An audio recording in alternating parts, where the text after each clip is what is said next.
C'est l'occasion d'une mise au point européenne dans la lutte contre le coronavirus. Les chefs d'État et de gouvernement de l'Union se retrouvent jeudi pour une visioconférence consacrée à la campagne de vaccination.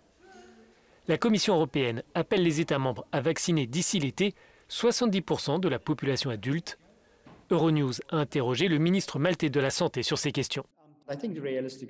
Je pense que les objectifs réalistes sont ceux de la fin du mois de mars. Nous aurons vacciné l'ensemble du personnel soignant et les personnes âgées de plus de 80 ans. Ce devrait être l'objectif pour l'ensemble de l'Europe.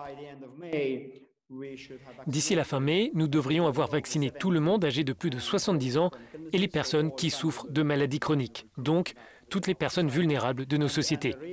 L'objectif réaliste mais ambitieux est de vacciner d'ici la fin septembre 70% de la population. L'Union européenne est critiquée pour les lenteurs observées lors de la campagne de vaccination. C'est un constat que vous partagez aussi. L'Union aurait pu agir plus rapidement, comme les États-Unis, le Royaume-Uni et Israël? Non, je ne pense pas. Je pense que nous avons voulu avancer comme un groupe.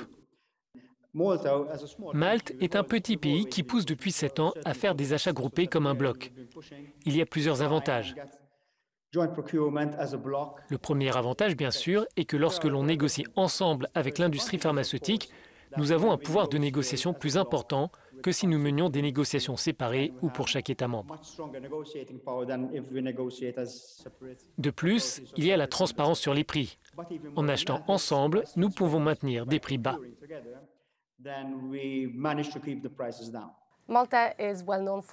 Malte est une destination de vacances appréciée. L'économie maltaise repose beaucoup sur le tourisme.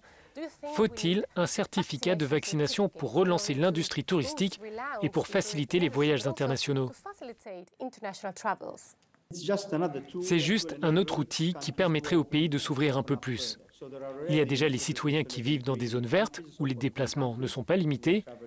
Et puis, il y a les citoyens qui sont en zone rouge ou dans un pays classé rouge. Un certificat de vaccination pour les zones rouges permettra à ces citoyens de voyager même si dans leur région, il y a un niveau élevé du virus. Nous devons nous assurer que nous vaccinons tous de la même façon pour atteindre ensemble les objectifs évoqués en mars, en mai et en septembre.